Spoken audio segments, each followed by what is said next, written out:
y vamos a compartir la pantalla.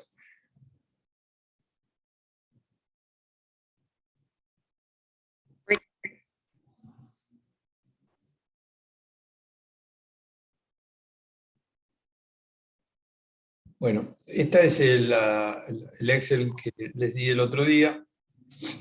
Seguramente en el video que vieron estaban algunas explicaciones acerca de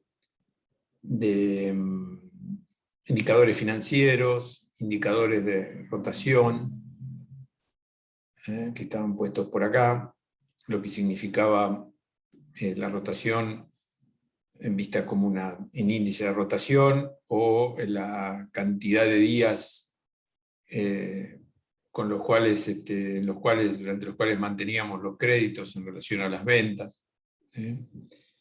Todo esto lo estuvimos viendo. Creo que también mencioné en esa reunión el concepto de EBITDA.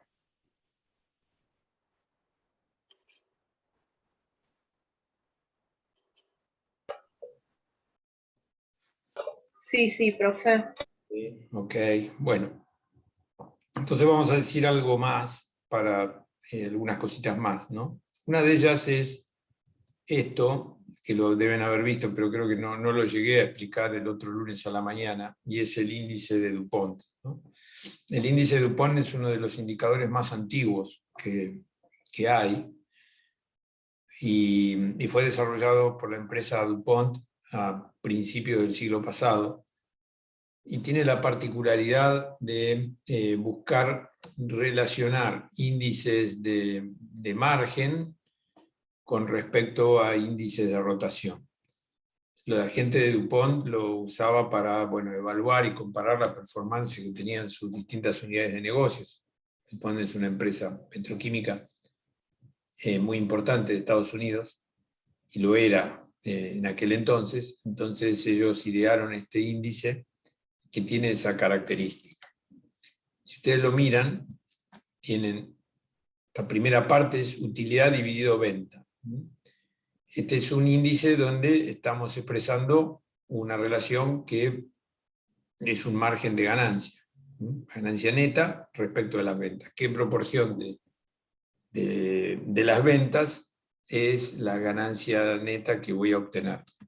Recuerdan que dijimos, ¿no?, que algunos índices de tipo económico eran relación de las ganancias con respecto a las ventas, o relación de las ganancias con respecto al patrimonio neto. Bueno, ellos idearon esto. Y después, separado, ¿sí?, multiplicado, ¿no?, pero en otro cociente, un índice donde relacionaban las ventas con respecto al patrimonio neto, midiendo la rotación, o sea, cuántas veces estaba el patrimonio neto, rotaba el patrimonio neto con respecto a las ventas. Esto a ellos les permitía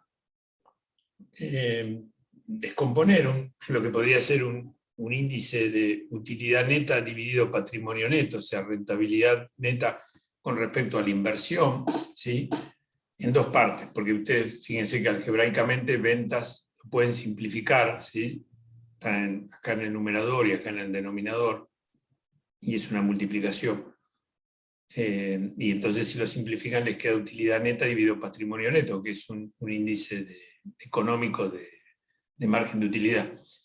Pero tenerlo abierto así, de esta manera, les permitía a ellos, de una manera simple, ver dos aspectos importantes del negocio. Por un lado, el margen, y por el otro lado, la rotación. Rotación con respecto al capital invertido, al patrimonio neto, que es el capital de los accionistas más la ganancia no distribuida.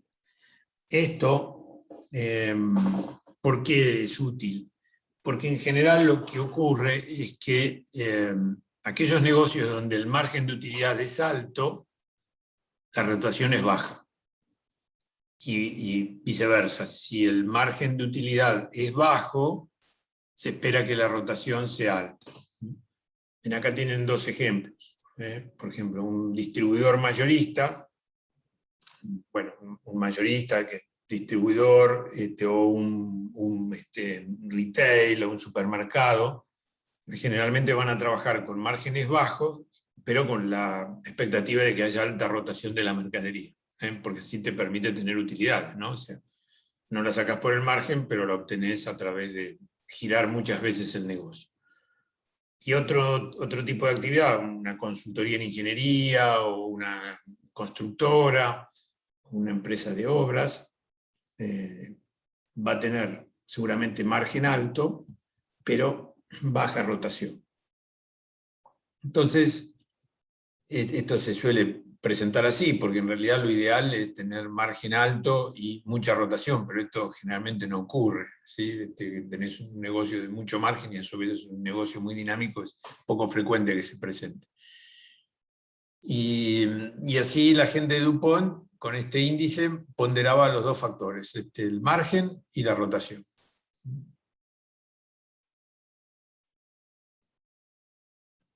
Bueno, hoy entonces este índice también lo vamos a tomar en cuenta. Vamos a ver ahora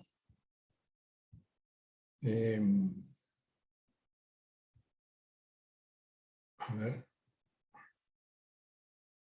Vamos a ver ahora en el mismo.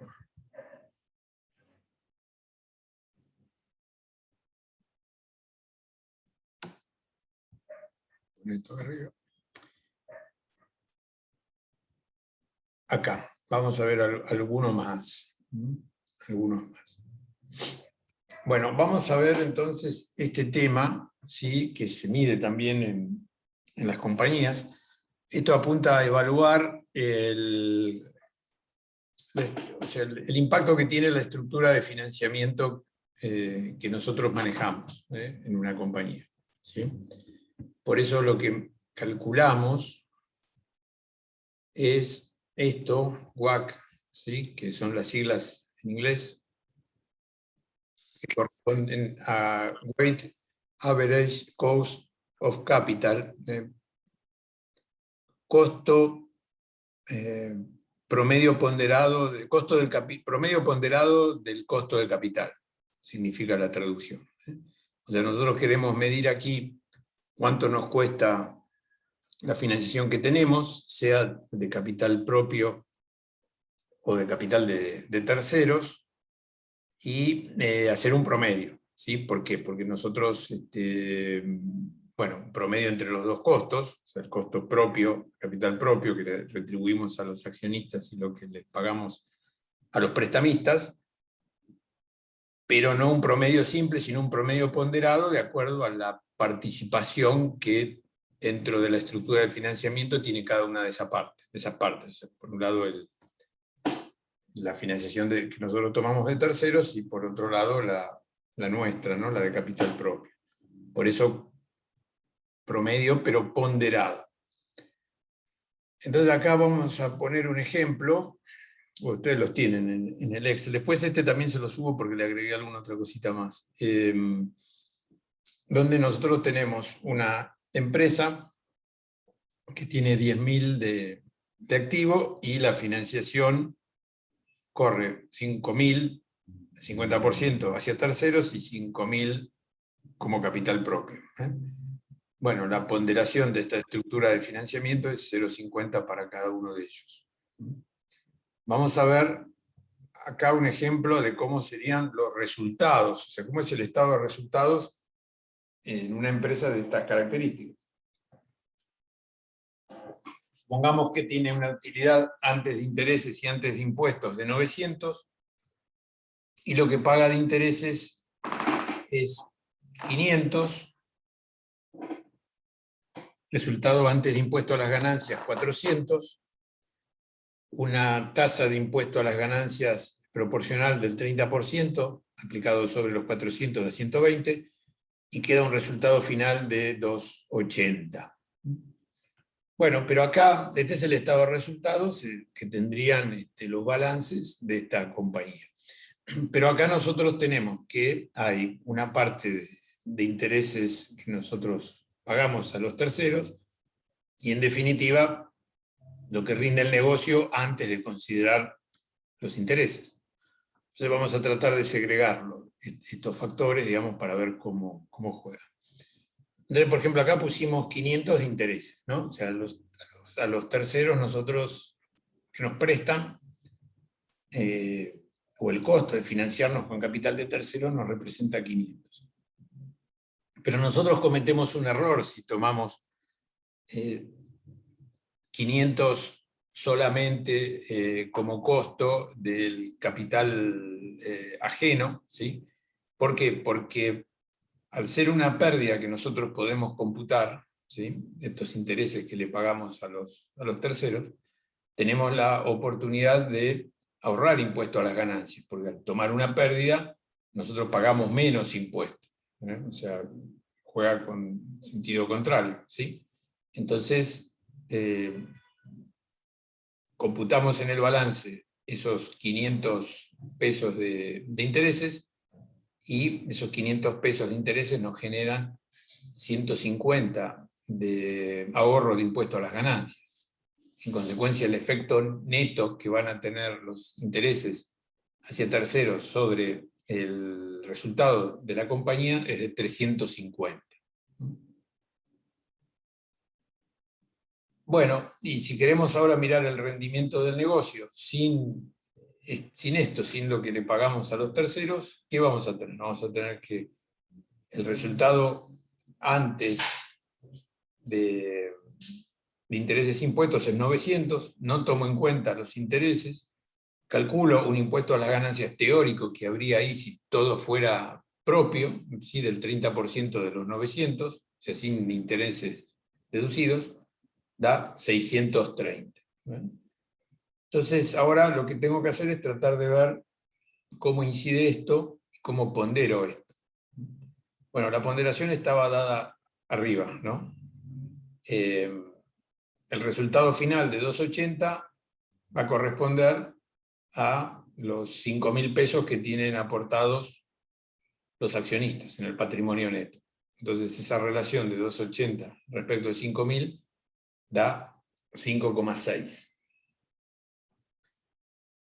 Los 350 es el costo neto de la financiación de terceros, que la financiación de terceros para nosotros es 5.000, 350 dividido 5.000 da un 7%, que es lo que nos cuesta financiarnos con terceros, en relación a lo que ellos nos financian. Y el rendimiento del negocio, sin tomar en cuenta la estructura financiera, es de 630 sobre 10.000, que da 6,30. Rendimiento del negocio. Entonces,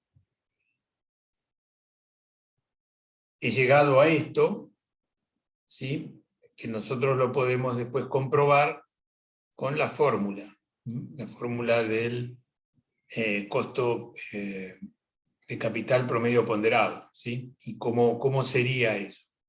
Entonces sería la relación del pasivo, 0,50, bueno, pasivo respecto de activo, 0,50, por 7, ¿sí?, que es el costo del capital de terceros, viene de acá, me da un costo ponderado de 3,5.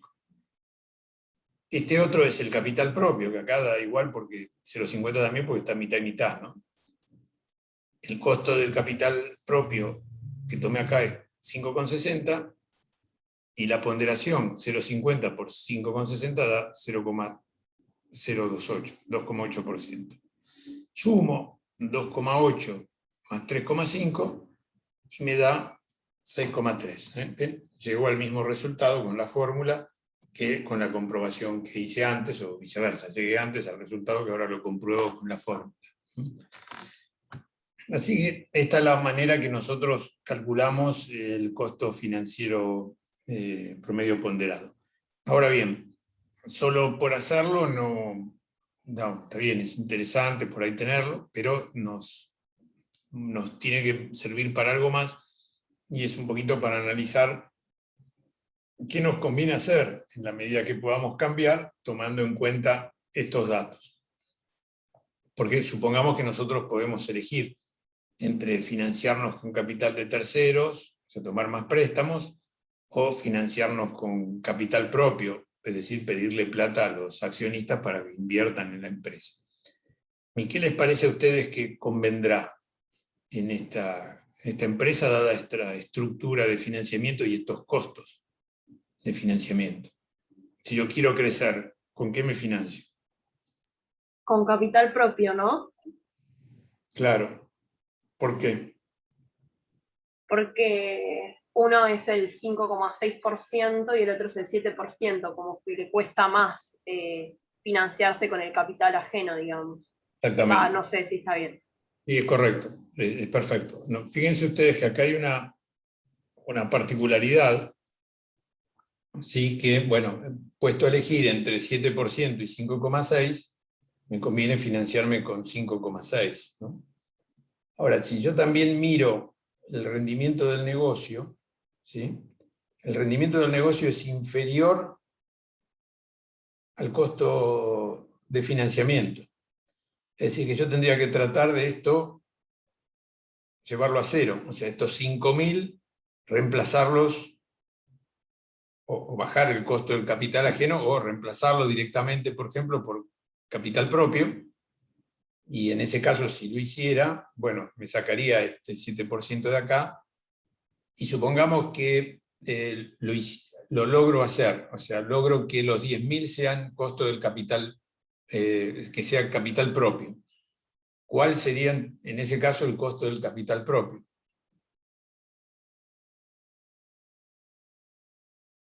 Yo logro que esto acá sea 0 y acá 10.000. KE sería igual al WACC, Claro, ¿y ¿no? cuánto sería?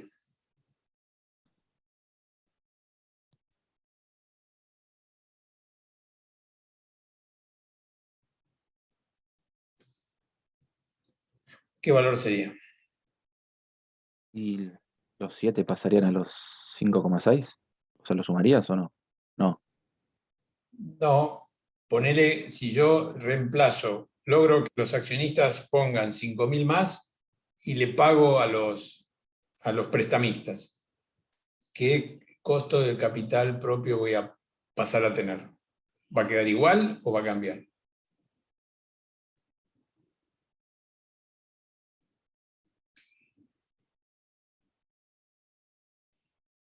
Va a cambiar, ¿no? Va a cambiar. ¿Y a cuánto se va a ir?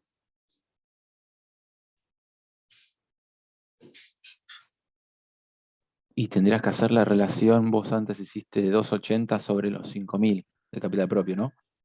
Ahora tendría que ser sobre los 10.000. Claro, pero fíjate que no voy a tener estos 500, porque Ah, cierto. entonces va a ser esto. Pasaría pasaría a poder remunerar con dividendos a los accionistas al 6,3%, porque me estoy ahorrando el impacto del costo de financiación de terceros que supera el rendimiento del negocio. Entonces, por eso le puedo mejorar a los accionistas. Claro. Bueno, ven, estas son cosas que tal vez si no hacemos bien las cuentas se nos escapan y no lo logramos percibir bien, ¿eh? Entonces acá hay algunas inferencias, digamos, ¿no? Entonces te dice, si el rendimiento del negocio es mayor, que no es este caso, ¿no? Este otro caso, el rendimiento del negocio es mayor que el costo de financiamiento de terceros, ¿no? O sea que, por ejemplo, acá fuese 4, ¿sí? Ponele más bajo, ¿sí? Bueno, ¿qué nos convendría hacer en ese caso?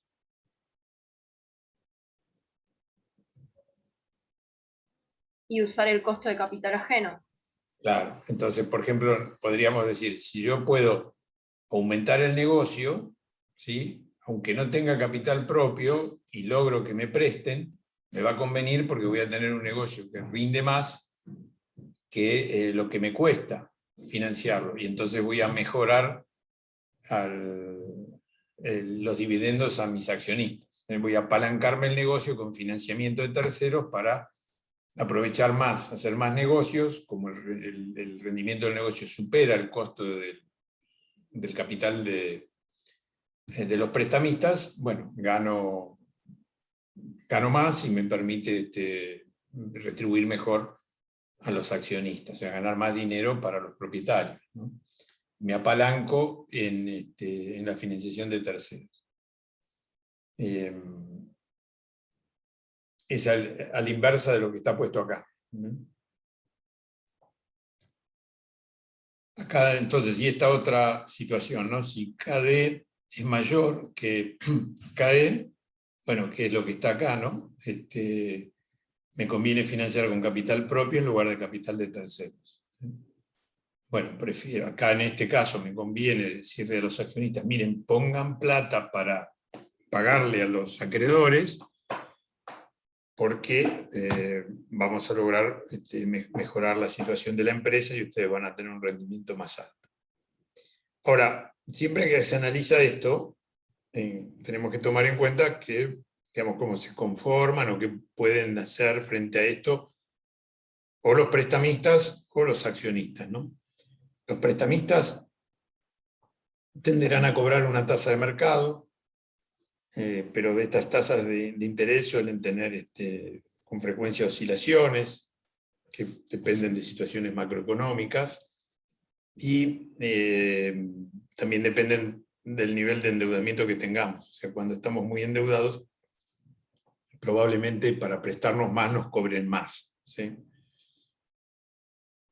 Hay algunos teóricos que investigaron esto que dicen que no es así, pero bueno, en la práctica, si vos tenés mucha deuda, como veíamos dije en la otra clase, si uno tiene mucha deuda, es probable que después para seguir prestándole le cobren más interés.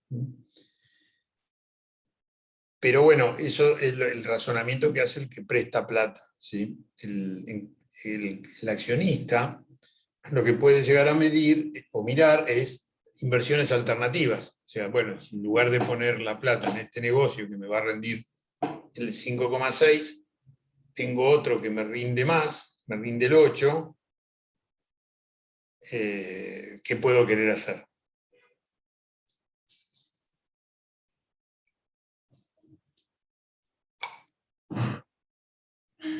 Invertir en el otro.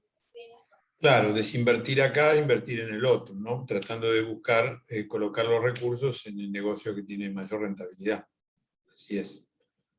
Así que eso también es un factor a tomar en cuenta, que más allá de los cálculos que nosotros hacemos acá, depende de las alternativas, de las opciones, ¿no? El costo de oportunidad que tienen los propietarios. Si, por ejemplo, si sale de este negocio para ganar el 3% en una colocación que hace en un negocio más conservador, en un título de deuda de un país estable que le rinde un 2, un 1,5, un 3, bueno, en este negocio tiene mayor rentabilidad, ¿sí?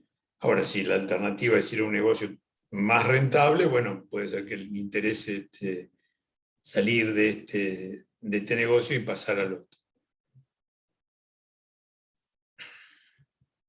Salir de este negocio, ¿sí? Si salen los accionistas, al negocio lo dejan mal, porque fíjense ustedes que el rendimiento del negocio está por debajo del costo del capital. Es más caro lo que se le paga al prestamista que lo que rinde el negocio.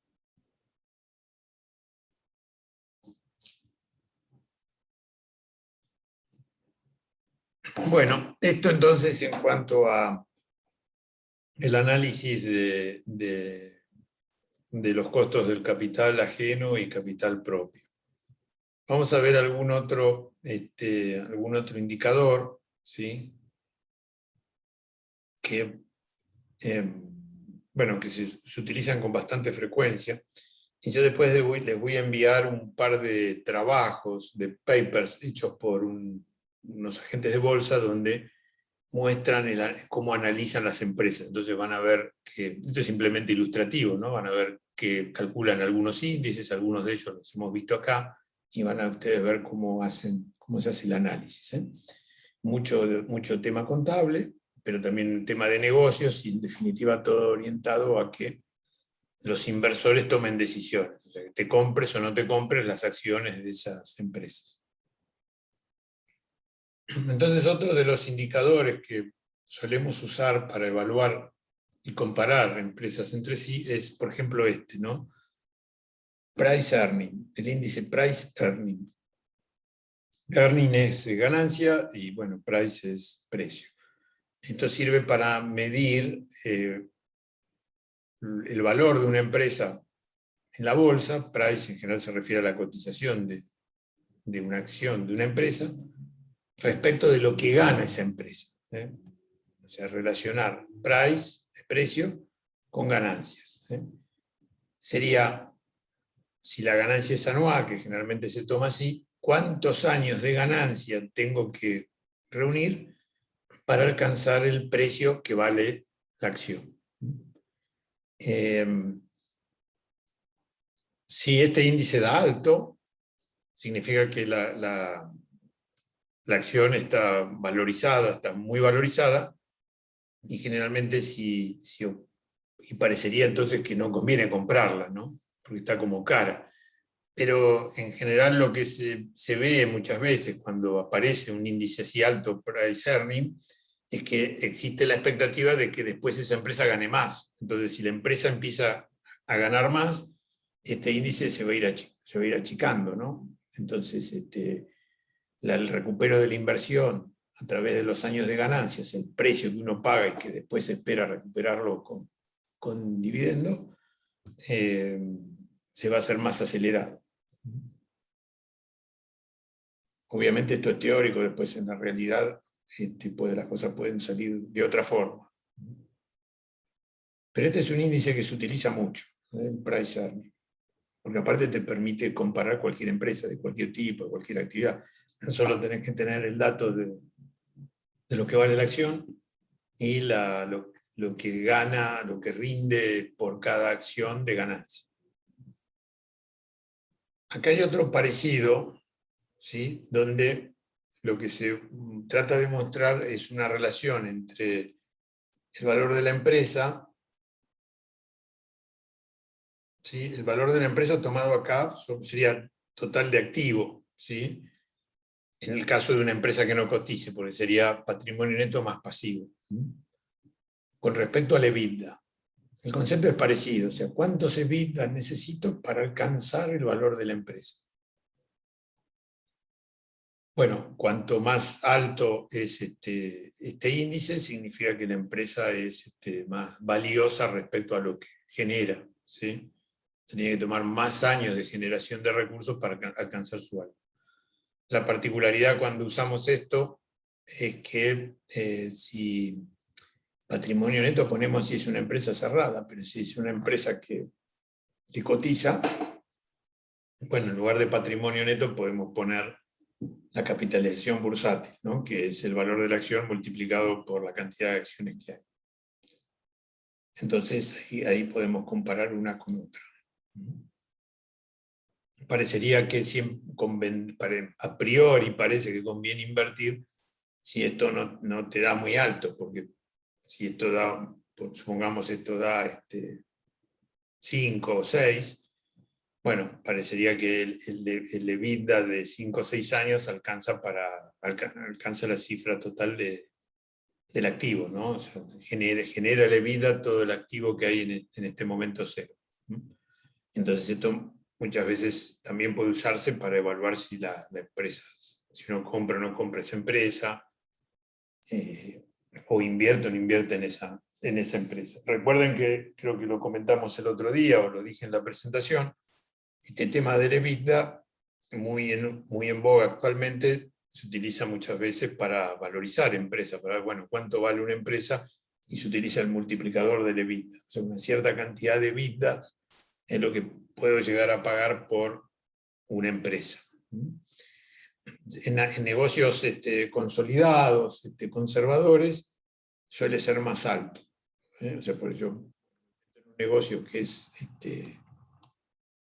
un negocio petroquímico, supongamos que es estable a lo largo del tiempo, bueno, compro, tal vez pago una mayor cantidad relativa de EBITDA al comprar la compañía, y bueno, y voy a tardar más en recuperarlo, pero sé que es una empresa estable, con una infraestructura que va a estar vigente tecnológicamente durante mucho tiempo.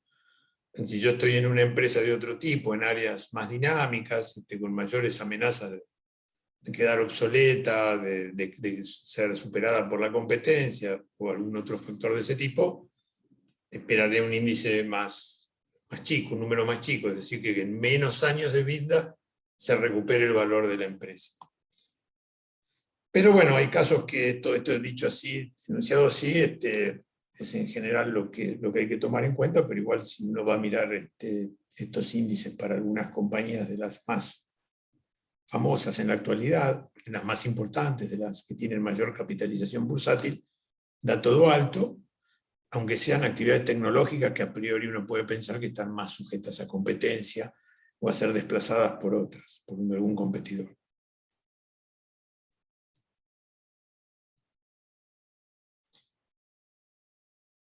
Bueno, esto lo vemos enseguida. Ahora vamos a ver esto. Indicadores para manejo de capital de trabajo. Recuerden ustedes que nosotros dijimos que capital de trabajo es activo corriente menos pasivo corriente. Es el concepto y la formulación típica de capital de trabajo. Ahora vamos a ver uno que es parecido, ¿sí? Que se llama necesidades operativas de fondos. Este apunta a mostrar cuánto necesita mi actividad, mi negocio para operar. Y vean que es parecido. ¿Por qué es parecido? Porque esto, disponibilidades más cuentas a cobrar más mercaderías, suele ser parecido a activo corriente. En el activo corriente puede haber algún otro activo corriente y no solo estos. Pero estos son, dentro del activo corriente, los que están muy enfocados al negocio. Y lo que resto, pasivos operativos, es parecido al pasivo corriente, pero es pasivo relacionado con operar, no con lo que uno obtiene en los bancos, con el financiamiento, sino con las operaciones.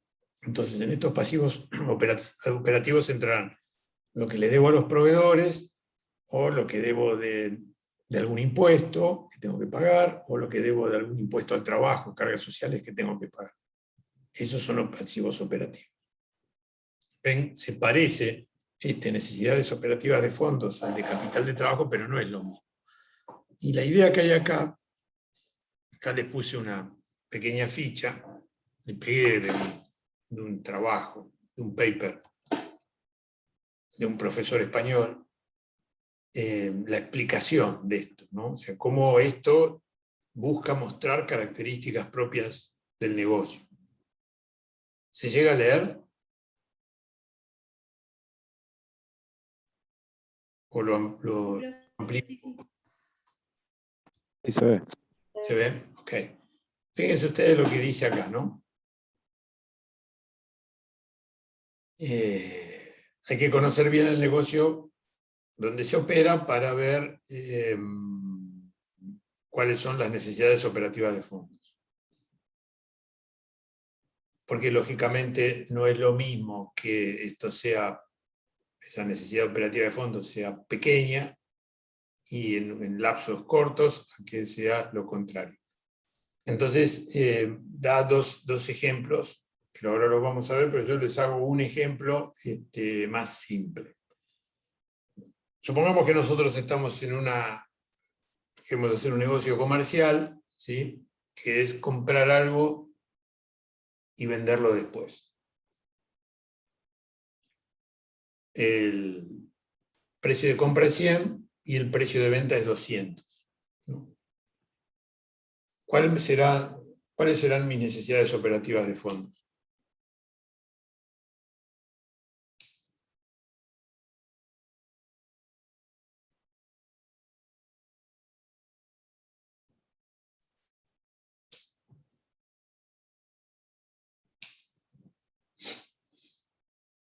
El negocio es comprar a 100 y vender a 200. ¿Qué necesidad operativa de fondos tengo? 100, ¿no? Los 100 que voy a comprar. Bueno, ponele. Eso es una respuesta, digamos, bastante esperable y lógica. ¿Sí? Voy, pongo 100 pesos, agarro un producto, lo tengo un tiempo, consigo un cliente, se lo vendo a 200 y cobro 200. ¿No? Tuve durante el lapso que mantuve ese producto, tuve una necesidad operativa de 100. Pero puede haber otras situaciones. Supongamos que yo arreglo que el proveedor me espera, me financia, y arreglo con el proveedor que le voy a pagar el día 32. ¿sí? O sea, la mercadería la tengo del día 1 al 30, la vendo en el 30, y al proveedor le pago en el 32. ¿Cuál será mi necesidad operativa de fondo? Cero. No necesito nada. Hice un negocio sin poner plata, ¿sí? Porque me dieron la mercadería, la pude mantener durante 30 días, logré vender, logré cobrar de contado y con esa plata pago al proveedor y me queda la ganancia. Ahora supongamos que esto es así, pero el cliente no me paga, ¿sí? el día 32. El día 32 le vendí, ¿sí? Pero me paga 30 días después. El día 30 le vendí y me paga 30 días después. Entonces, ¿cómo sería la necesidad operativa de fondo? 100 de vuelta. Claro, hasta el día 30, hasta el día 32 no necesito nada, pero después necesito 100 pesos porque tengo que pagar al proveedor y espero a recuperarlo a que me paguen los clientes. Ven, el negocio era el mismo en términos económicos, pero la parte financiera cambió, ¿sí? Fue cambiando porque tengo determinadas condiciones y determinadas características. Entonces, estudiar esto es importante y siempre tratamos de que las necesidades operativas de fondos sean lo más chico posible, porque bueno, este es un capital que nosotros tenemos que cubrir.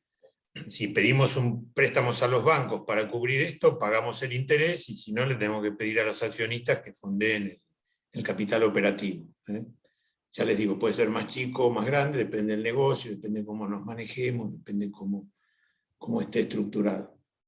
Pero entonces dimos un ejemplo sencillo que armamos nosotros. Vamos a ver el ejemplo que pone acá este profesor, ¿no? Entonces el profesor dice: en la empresa 1 las materias primas con un costo unitario de 25 permanecen un día en el almacén. Después pasan a la etapa de producción, donde incorporan unos costos de 100 a lo largo de 10 días de producción. Por último se realiza la venta y cobro al precio de 200 euros por unidad, que incluye el beneficio de 75 euros. El citado cobro se lleva a cabo después de 19 días. O sea, no cobro en el acto, sino que tengo que esperar 19 días. Esa sería la situación 1. En cambio, la empresa 2 tiene parecido, pero no es igual.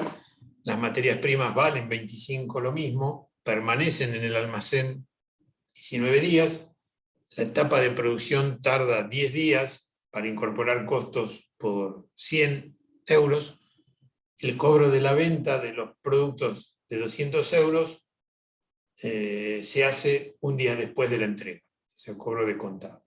Bueno, ven, la situación es distinta y este profesor construye este pequeño cuadro, ¿sí? Acá para mostrar en el tiempo, digamos, cómo funcionó una y cómo funcionó la otra.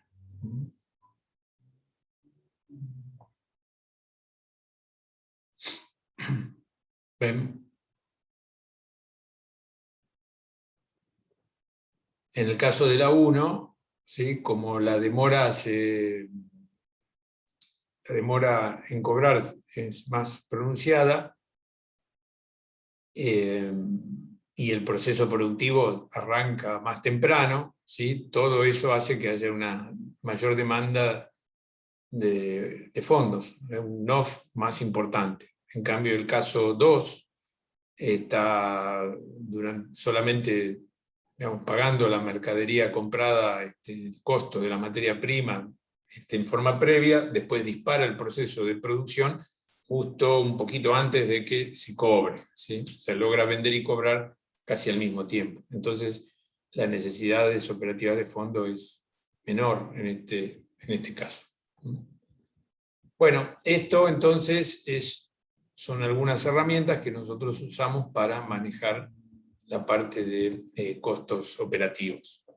Necesidades financieras para cubrir los costos operativos. Se ve hasta acá todo esto, ¿no? Sí, profe. Perfecto. Vamos a meternos en algo un poquito más complicado, ¿sí? Pero bueno, vamos a hacer el esfuerzo. Voy a abrirlo.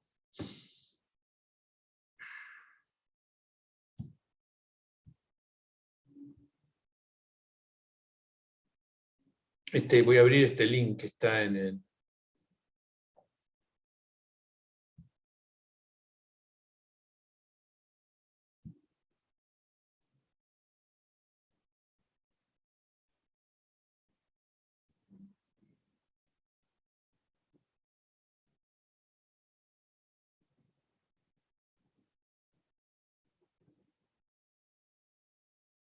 A ver si le pongo... Están viendo una página en inglés, ¿no?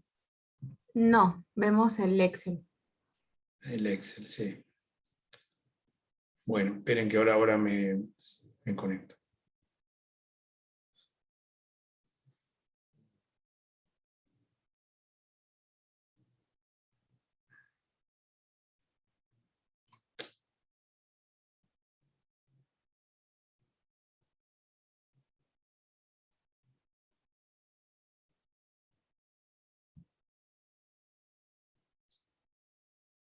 Bueno, ahora sí.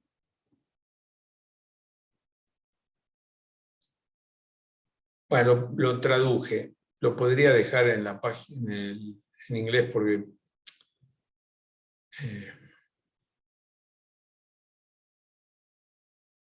se suele usar estos términos y acá una parte ya no lo traduje. Vamos a ponerlo en inglés. Espera que lo voy a...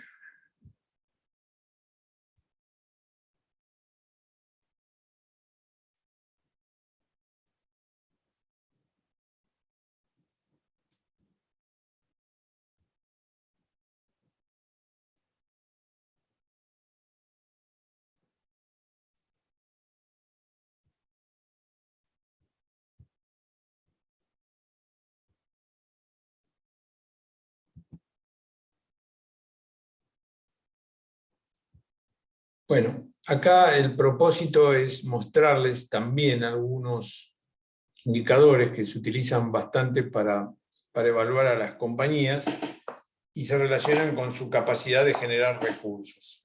Como dijimos, el EBITDA, pero acá comparado con el cash flow es flujo de fondos, ¿se acuerdan que nosotros hicimos en presupuesto el cash flow?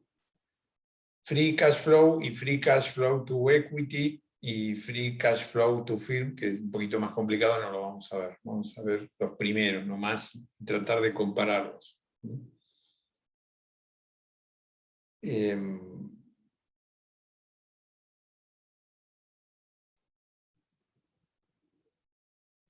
Ven, acá están puestos varios años el estado de income statement, el estado de resultados, ¿sí? Nosotros esto recuerden que lo vimos para presupuestación, lo veíamos como presupuesto económico, es lo mismo. Esto es hacia atrás, es lo que pasó, ¿sí? Ven, hay varios años, están calculando algunos indicadores para esos años, pero es el presupuesto económico hacia futuro. Entonces hay ventas, ¿sí? Costo de ventas, utilidad bruta, amortizaciones, costos operativos comerciales y de administración, intereses, utilidad antes del impuesto, impuesto y utilidad neta, la última línea del estado de resultados, será la última línea también de nuestro presupuesto económico, ¿no?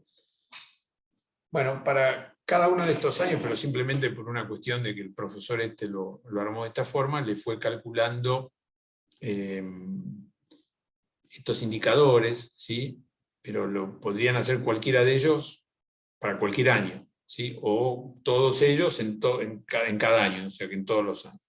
Nosotros vamos a tratar de entender algunos, porque tiene alguna complejidad y es bueno que ustedes lo vean y traten de comprenderlo. Esto se usa mucho.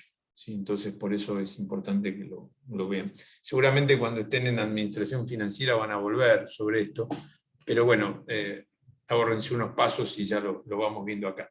Es sin duda muy importante para temas de gestión, porque evaluar la gestión forma parte de gestionar, ¿no? Entonces estas son maneras de ver cómo se gestiona una empresa, de ver si me conviene o no invertir en las empresas y hacer análisis sobre esto. Y la particularidad que hay acá es que esta es toda información que se publica, ¿no? Porque supongamos que estamos hablando de una empresa abierta que publica su información en los mercados de capitales, bueno, la tenemos disponible. ¿Sí? Esto tiene la estructura de los informes contables que están disponibles en las empresas abiertas. Si es una empresa que no cotiza, bueno, ya es un poco por ahí más difícil obtener esta información, pero se puede llegar a ella porque nunca es totalmente privado el balance. Aún las empresas que no cotizan tienen que en algunos lugares presentar sus balances. Si cotiza, están en las páginas de internet de las bolsas del mundo o hasta las propias compañías que cotizan lo presentan a sus inversores en su propia página de internet. Pero vamos a ver acá lo que nos interesa, que es analizar EBITDA e ir comparando con los otros. Bueno, EBITDA, ya dijimos, utilidad antes de intereses, impuestos y amortizaciones, ¿sí? Que lo podríamos calcular al revés, ¿sí? Empezar de la utilidad neta e ir sumándole el impuesto, sumándole los intereses y sumándole la depreciación. Entonces, acá el EBITDA calculado va a ser 14.360 más, siempre lo paso al otro lado, ¿no? 3.590 más 50 más 500. Y da un EBITDA de 18.500. Esto es el EBITDA. Bueno, son los conceptos que vimos el otro día. Esto sería la forma de calcularlo sobre información disponible. Generalmente esto se saca muy fácilmente de información contable, está en el estado de resultados. A veces por ahí encontrar la amortización hay que buscar un poquito, ¿sí? Dentro de la información del balance, pero siempre va a aparecer. Siempre tiene que estar. EBITDA.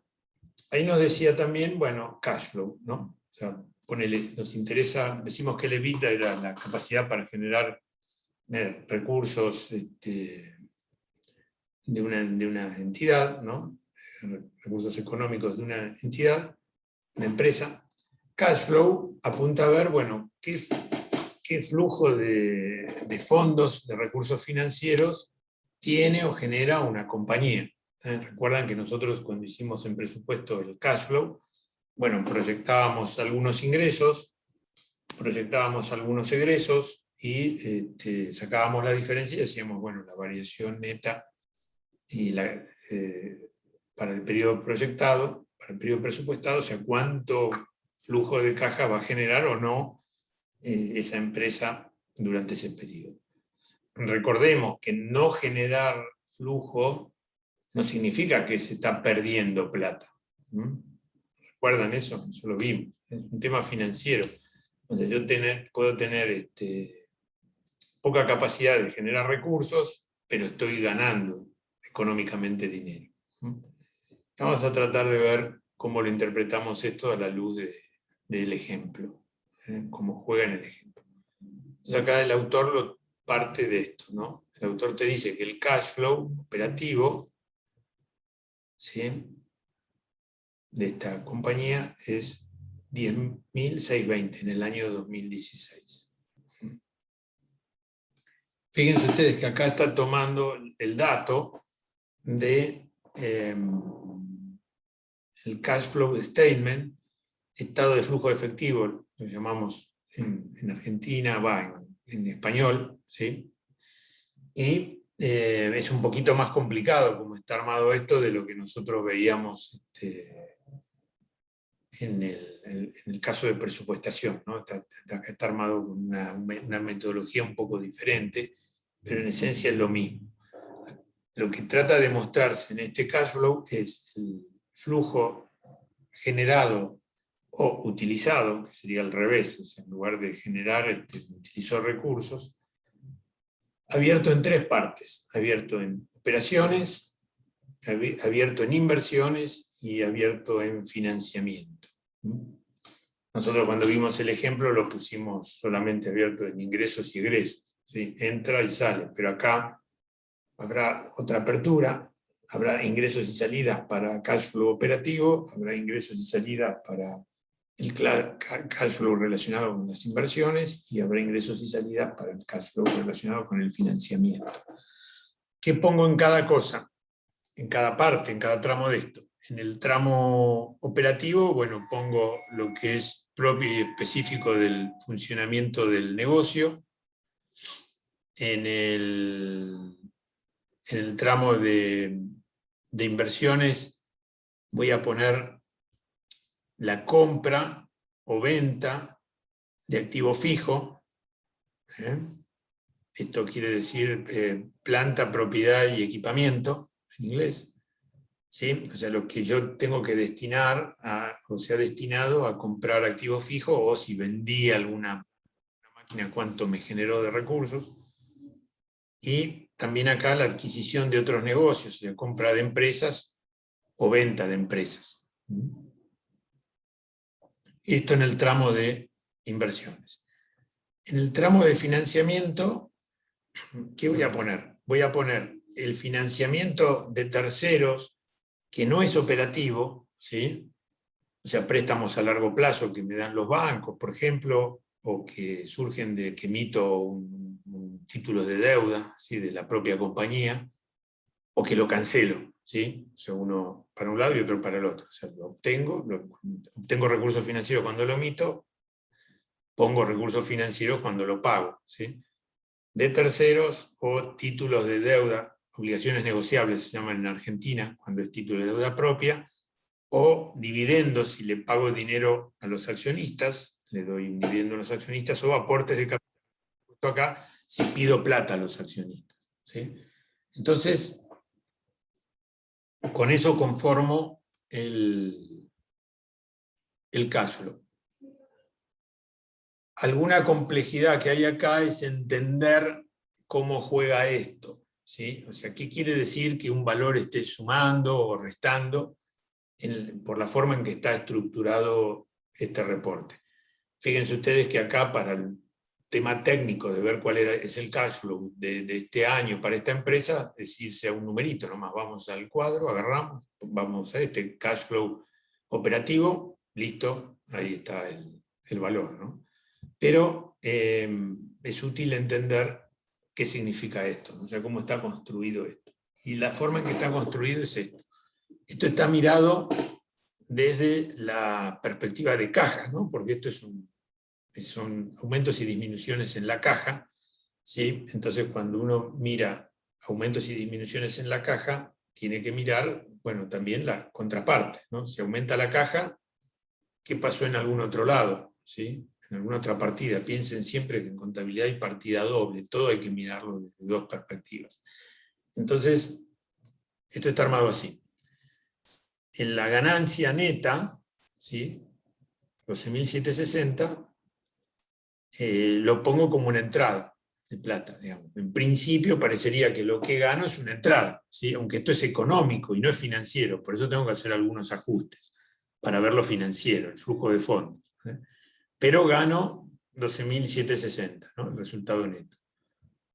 Le sumo las amortizaciones, ven, 500 en las amortizaciones, que son estos 500 que están acá, los sumo. ¿Por qué le sumo las amortizaciones al resultado neto? Porque no son erogables. Claro, exactamente. Acá te está impactando en el resultado porque la estoy restando, pero en realidad la amortización no es erogable, entonces voy a tener esa plata. Esa plata no la pagué, es un gasto que puse acá, pero yo no lo pagué. Esto, recuerden ustedes, lo dijimos muchas veces, la amortización va en el económico, no va en el financiero, no va en el cash. Bueno, entonces acá, como estoy partiendo del económico, ¿sí? la tengo que sumar. ¿Y qué querrá decir esto? Que tengo con valor positivo los cambios en las cuentas a cobrar. 500 pesos, 500 dólares o 500 millones de dólares de incremento en mis recursos financieros a partir de un cambio en las cuentas a cobrar. ¿Cómo será ese cambio para que a mí me repercuta en 500 de incremento en el resultado financiero? ¿Qué pasó con las cuentas a cobrar? ¿Aumentaron o disminuyeron? Disminuyeron. Exactamente, disminuyeron. Siempre piensen cómo es la ecuación, ¿no? Activo es igual a pasivo más patrimonio neto. La disponibilidad está junto con las cuentas a cobrar dentro del activo, ¿sí?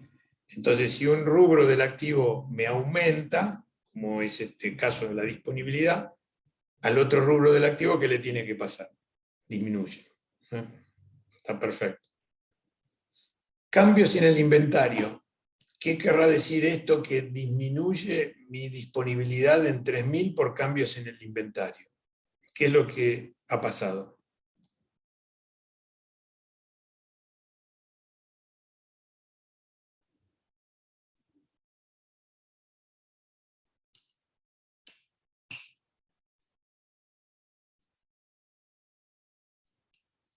Estoy dentro del activo.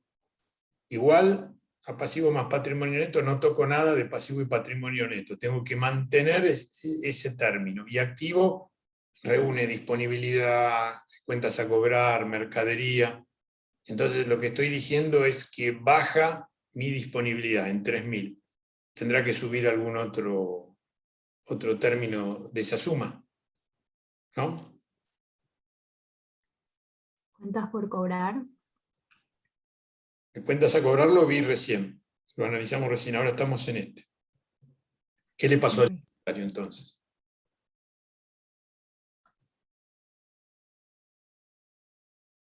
Un compañero lo puso en el chat, profe. Puso, vendiste y no cobraste aún.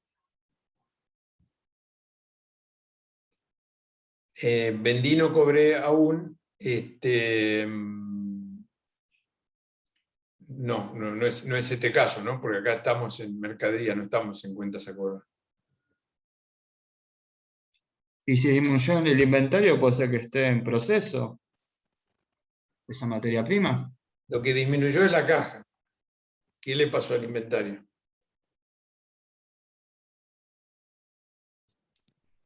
Si disminuyó la caja, entonces puede ser que haya aumentado el inventario. Exactamente, Claro. exactamente. Es al revés de lo que veíamos acá. Acá me había aumentado la caja, lo que quiere decir que cobré cuentas de los clientes. Pero acá lo que me ha pasado es al revés, o sea, me bajó la caja porque puse más plata en los inventarios. O sea, el valor de inventario es más alto ahora al final de este periodo que al inicio. Lo pagué con caja. Acá entonces estamos dentro del activo, ¿sí? Disponibilidades, cuentas a cobrar e inventario dentro del activo. Pero es distinto si nos pasamos al otro lado, o sea, en el pasivo. Estos son cuentas a pagar, ¿sí? Proveedores, cuentas a pagar. Ahí cambia la cosa. Si me disminuyó la caja en relación con cuentas a pagar, ¿qué le pasó a las cuentas a pagar? Disminuyeron también. Disminuyeron también, ¿ven? ¿Por qué? Porque estoy jugando en el otro lado de la igualdad. Si me baja el activo, porque me baja la caja, me tiene que bajar el pasivo. ¿Por qué? Porque pagué más a los proveedores. Por eso disminuye la caja. ¿Ven cómo funciona esto? Bueno, esto nos ayuda a entender los cambios que explican, en este caso, cómo se llega a los 10.260 y lo que significan esos cambios. Y siempre tengan en cuenta que las variaciones de caja tienen un signo con respecto a las variaciones de contrapartidas de activo, que es al revés del que ocurre con variaciones en contrapartidas del pasivo. Entonces ahí tienen el cash flow. Cash flow. Bueno, ahora el que viene a continuación se llama free cash flow, o sea, cash flow libre, ¿no? ¿Y cómo lo calculan el free cash flow? Bueno, toman en cuenta el cash flow operativo, ¿sí? Y le agregan el impacto de las inversiones o desinversiones en activo fijo. ¿Por qué se da libre, cash flow libre? Y bueno, porque se entiende que la empresa, ¿sí?, genera una plata, pero si una plata la tiene que destinar a renovar su equipamiento, cosa que es, digamos, razonable y posible que ocurra así, ese cash flow no va a estar disponible para pagar deudas o para darle dividendo a los accionistas, que es lo que probablemente un analista externo le interese ver, o sea, la capacidad que tiene una compañía de generar recursos que puedan ser disponibles. Desde ya que no significa que tengas un free cash flow alto, te vayan a dar dividendos, porque por ahí están acumulando plata para después hacer alguna otra inversión o alguna otra compra. Pero bueno, el cálculo es ese. Entonces, arrancan del cash flow, sería 3.520, y le restan 1.200 de compras en equipamiento. Entonces el cash flow libre es menor. ¿Por qué? Porque está previsto, ocurrió esto también se puede hacer proyectado, ocurrió que se le destinó del cash flow que se generó una parte a comprar nuevo equipamiento. Por eso el libre que queda después de esto es menor. Si se hubiera vendido, sería al revés. Esto quiere decir que está restando acá una adquisición de equipamiento, ¿sí? Quiere decir que disminuye la caja y aumenta el equipamiento, pero si ocurre lo contrario, que vendo una planta, digamos, que no lo opero más, o no me interesa más tenerla, bueno, me va a generar un aumento de la disponibilidad. Tendré que analizar después, bueno, si fue algo transitorio, en fin. Generalmente lo que se busca medir acá es que las actividades tienen que hacer reinversión, ¿sí? O sea, generalmente, si no reinvertís, no vas a sobrevivir. Entonces se mira a ver, bueno, del cash flow que genera una compañía, una parte tiene que destinarse a reinversión, entonces lo que queda, bueno, a ver qué hacemos con lo que queda. Free cash flow. Y después vamos a ver ahora el free cash flow to equity, que es lo mismo que el anterior, ¿sí?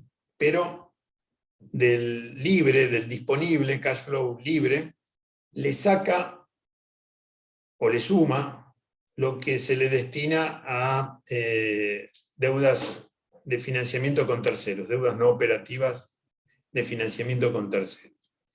¿Qué quiere decir esto? Bueno, mi negocio generó tanta plata, ¿sí? De esa plata que generó, un cash flow operativo positivo, consideré, por ejemplo, una reinversión en equipamiento de una cierta plata que consumió parte del cash flow operativo que se había generado. Y después puede suceder que de lo que me queda, otra parte lo destine a pagar deuda, o en realidad este caso es al revés, dice 3.500. ¿Y eso qué significará? Se no está restando, está sumando. ¿Qué significa?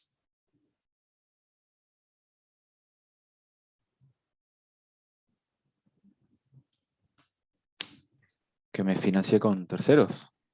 Por ejemplo, que recibí plata, tomé préstamos. Entonces, generé más un cash flow mayor, ¿sí? Disponible para los accionistas, porque en lugar de pagar, tomé dinero, tomé financiamiento. Entonces, sería como mayores recursos disponibles para los accionistas. Por eso acá el cash flow se va, bueno, baja, ¿ven? Baja por la inversión en equipamiento y lo hace bajar y esto lo hace subir. Lo podés leer de otra manera también esto. Bueno, los 5.450 que se va a invertir, en una parte importante van a estar financiados con préstamos que tomé por 3.500. Insisto, esto lo pueden hacer de lo que pasó o proyectado. Y entonces le da un cash flow disponible para los accionistas de 8.460 en este ejemplo.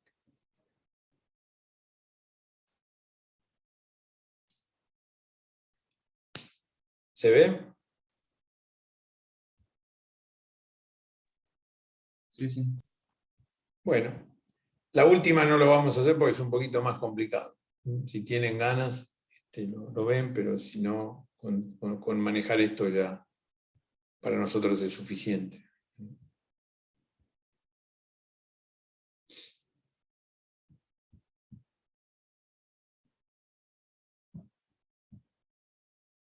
Bueno, estos serían los temas que estaban previstos para hoy. Después ustedes van a tener las prácticas. Las prácticas van a ser principalmente cálculos de índices, de indicadores. Voy a decirle a los chicos que traten de usar las mismas fórmulas que estuvimos viendo nosotros, porque a veces algún índice se calcula un poquito distinto, ¿no? Pero los conceptos son iguales, pero a veces la forma de calcularlo o denominarlo, ¿sí? Puede ser un poco distinta, aunque el concepto sea igual, pero les voy a pedir que traten de resolver los problemas con las mismas denominaciones y fórmulas que nosotros hemos estado viendo aquí en estas reuniones. También les voy a subir, como les dije antes, para que vean reportes de un agente de bolsa que hace comentarios y calcula índices sobre una empresa argentina y una empresa del exterior. Simplemente para que lo vean, ¿no? Van a ver algunos índices que hemos mencionado en el curso, otros que no. Bueno, eso más o menos se entiende. Más o menos. Algunas cosas no se entienden mucho, no las vimos, bueno, pero más o menos van a entenderlo. Esto es simplemente de ilustración. Okay.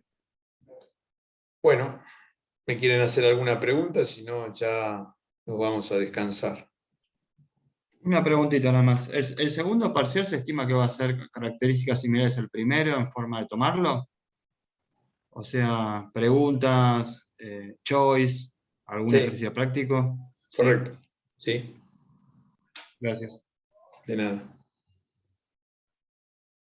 Tengo una consulta. Lo que sería CAPEX, acá sería eso que vimos, la compra de activos fijos, Sí, venta y demás. sí. Ok.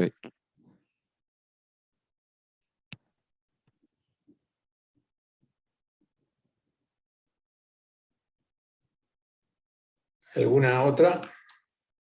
Claro, a veces hay mucho de terminología en inglés, ¿no? Pero bueno, es la jerga, es bastante común.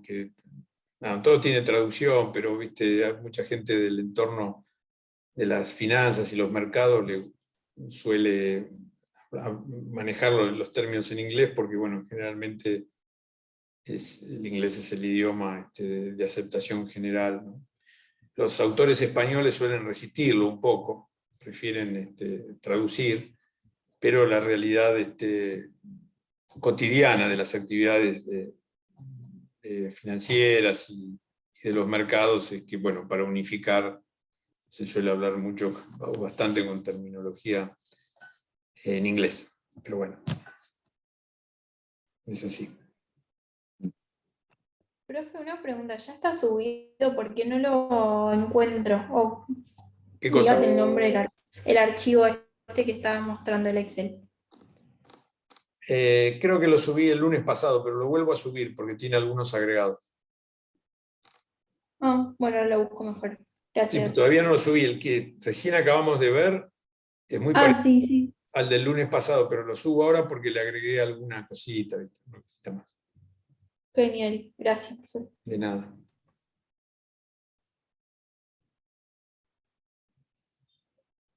Bueno, seguimos. Nos vemos entonces. Buenas noches, gracias, profesor. Dale, gracias chicos, que anden bien. Gracias, profe. Nos Buenas vemos. noches, profe. Gracias, profe. Buenas Saludos. noches. Hasta luego. Chau, chau.